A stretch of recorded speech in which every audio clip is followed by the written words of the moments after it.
A scream ripped through the Arizona desert night, sharp enough to cut the wind in half. "It's too big.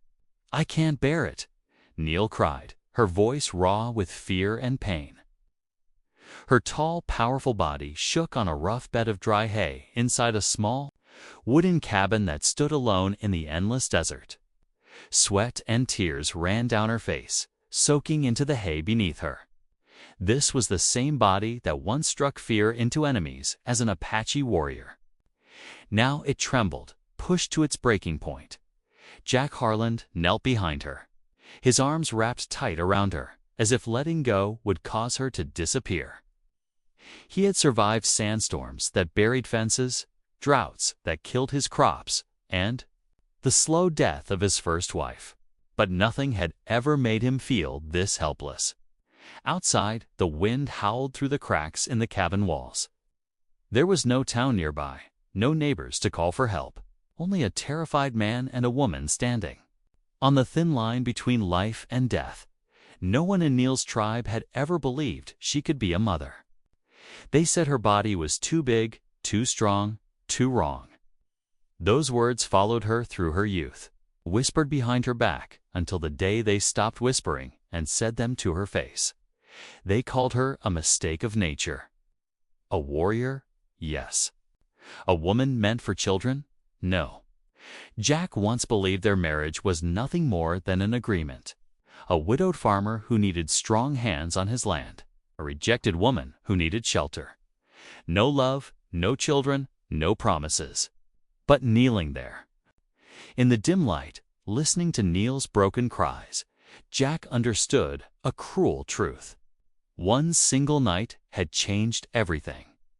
And if Neil did not survive this night, he would live forever with a question that would never leave him. Was this late and fragile love worth the price of her life?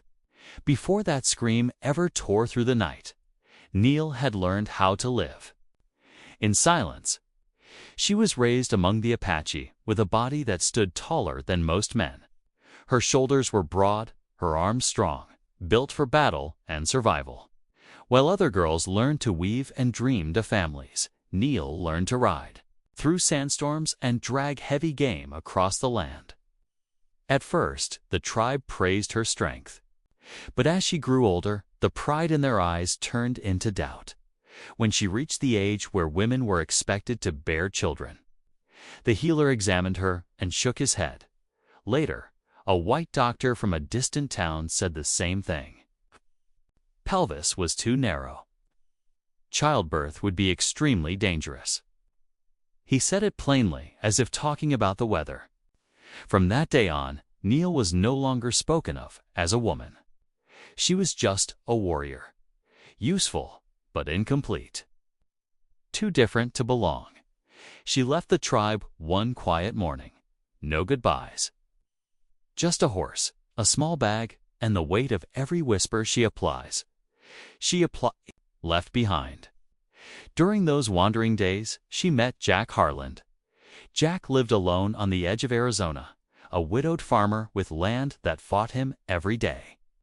His wife had died giving birth to their first child, a loss that carved a hollow space inside him that never healed. His ranch needed labor, and he needed someone strong enough to survive the land. Their first conversation was short and cold. Jack told her he was not looking for love. Neil told him she was not looking for a husband. They married without ceremony, like signing a pact to survive. No dreams, no children, no expectations. Jack made his rule clear from the start.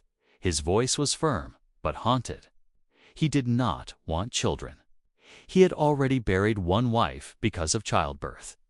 Neil nodded. That was not a sacrifice. It was confirmation of what she had always been told. This body was not meant to bring life into the world. The months passed quietly. They worked side by side, spoke little, and avoided the painful memories that lived between them. Two people hiding behind an agreement, believing distance would protect them from hurt. But some wounds do not stay buried forever.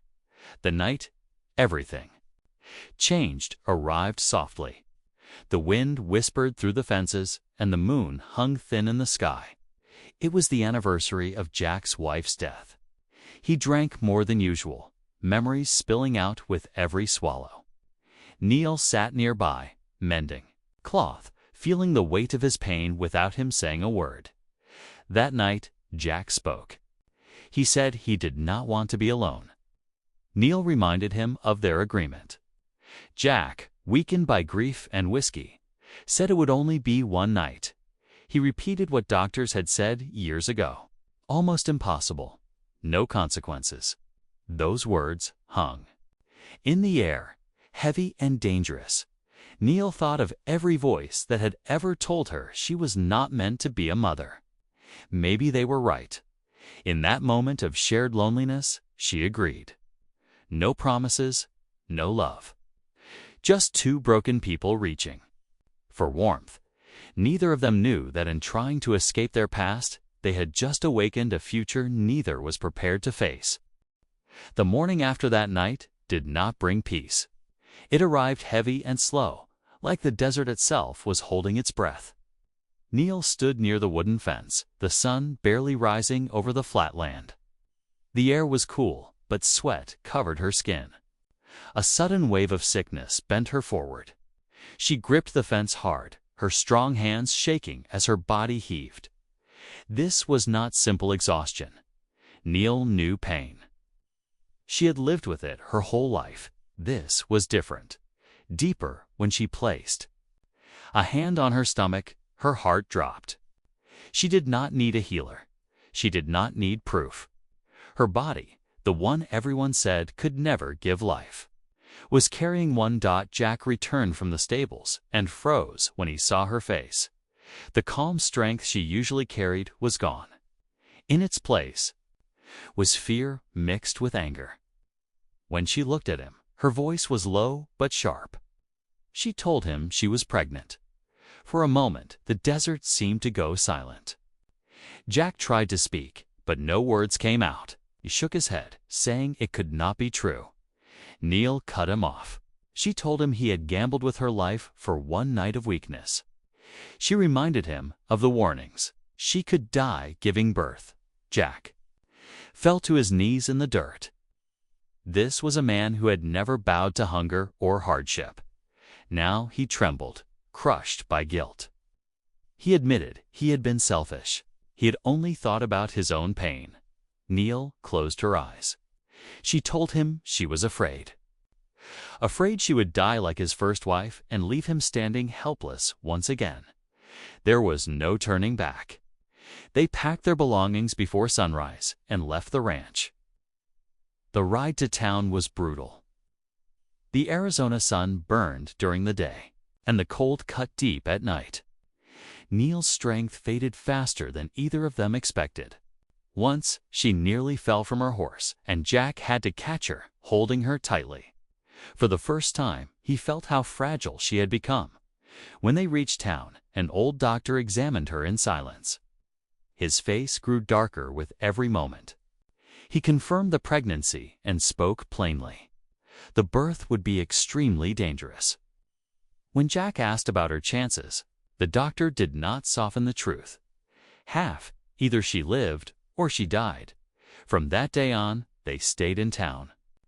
Jack worked every job he could find. He lifted crates, repaired roofs, cleaned stables. His hands bled, his back ached, but he never complained. Every night, he returned to Neil, wiping her sweat, listening to her breathing, afraid to sleep in. Case it stopped. Neil watched him change. The man who once built walls around his heart now lived only for her survival. Fear settled deep inside her. Not just fear of dying, but fear she would not have enough time to forgive him or herself. The months passed slowly. Neil's body grew heavier. Each day felt like carrying a mountain inside her. The pain came and went, sometimes gentle, sometimes cruel. She lay on a narrow bed, staring at the ceiling, wondering which breath might be her last. She had once accepted dying in battle. Dying in childbirth was a different kind of terror. Jack never left her side for long. He made sure she ate, rested, and took her medicine. At night, when pain curled her body tight, he held her hand and whispered that she was not alone. When she slept, he sat by the window, haunted by memories of his first wife's final moments. He wondered if he was watching. History repeated itself. One night, Neil spoke quietly. If she did not survive, she told him not to hate the baby. Jack begged her to stop talking that way. But the fear in her eyes told him she was already preparing for goodbye. The waiting stripped them both bare. There were no grand promises, only the simple act of staying. And then, one night, the pain came suddenly and violently. Neil woke with a scream, clutching her stomach. Jack knew immediately. The time had come. There was no chance to reach a hospital. The doctor was called in haste. Hay was laid on the floor.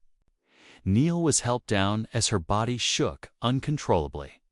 Sweat poured from her, soaking her hair and clothes. Each contraction was worse than the last, when Neil screamed that it was too big and she could not bear it. Jack held her from behind, his voice breaking as he begged her to keep fighting. The doctor shouted instructions over the wind outside.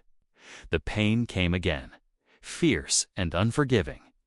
Neil gathered every piece of strength she had left.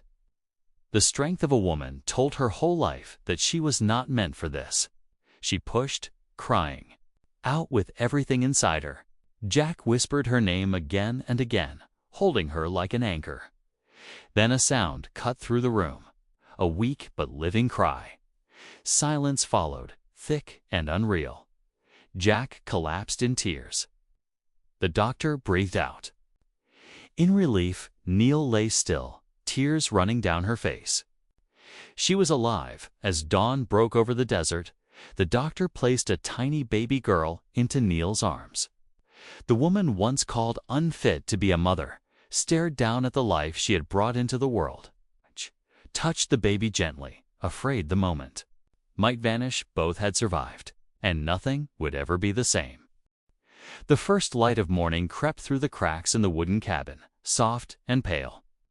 The desert outside was still, as if it too was exhausted from the night's fight. Neil lay on the bed of hay, her body drained of all strength. Every breath felt heavy, but it came steady. That alone felt like a miracle. The baby rested against her chest, warm and small, a quiet life that had nearly cost her everything. Neil looked down at the tiny face, her hands trembling as she held her. For a long time, she said nothing. Tears slid silently from her eyes, not from pain now, but from the shock of being alive. Jack sat beside her, his face hollow from fear and relief. His hands shook as he reached out and touched the baby's dark hair. He had faced death before, but never like this. Never with his heart exposed so completely. When the doctor finally spoke and said they would both live, something inside Jack broke open for good. The doctor stayed until he was sure Neil was stable. Before leaving, he looked at her with quiet respect. He had seen many women lose this battle. He had not expected this one to win. When he stepped outside, the cabin felt different. Lighter, but fragile, like glass. Jack pulled a chair close to the bed and sat down. He did not speak at first. Words felt too small. Neil finally looked at him. Her eyes were tired, but clear. She asked him what they should name the baby. Jack swallowed hard. He said the first name that came to his heart. Hope. The words settled into the room like something meant to be there. Neil repeated it softly. Hope, a name born from pain, fear, and survival. A name that carried everything they had nearly lost. The days that followed were quiet. Neil healed slowly. Her body, once built for war, now bore a different kind of strength. There were moments when pain reminded her how close she had come to dying. But each time she looked at her daughter, she knew she would choose the same path again. Jack changed in ways he did not fully understand at first. He no longer worked just to survive. He worked with purpose. Every coin he earned, every task he took on, was for Neil and Hope. He watched Neil carefully, afraid of pushing her too hard, afraid of losing her even now. One evening, as the sun dipped low, Jack finally spoke the words he had been carrying for months. He told Neil he was sorry. Not just for that night, but for treating their marriage like a contract instead of a bond.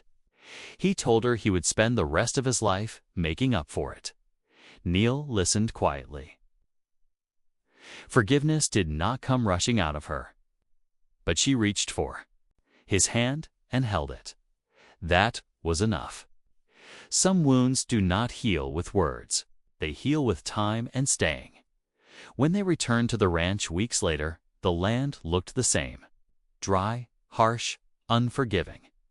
But Neil no longer felt alone in it. She stood at the doorway of the cabin with hope in her arms. The same cabin where she had nearly died now felt like a beginning. Jack stood beside her, watching the wind move across the fields. He knew the desert would always test them. Life would never be easy. But he also knew he would never walk away. Again, Neil had been called too big, too strong, too different her whole life. She had been told her body was not meant to create life. Yet here she stood, alive, holding proof that the world had been wrong. Their love had not grown from romance or promises. It had grown from fear, responsibility, and choosing to stay when running would have been easier. In the end, that was the kind of love that lasted. And in the heart of the Arizona desert, a woman once cast aside had become a mother.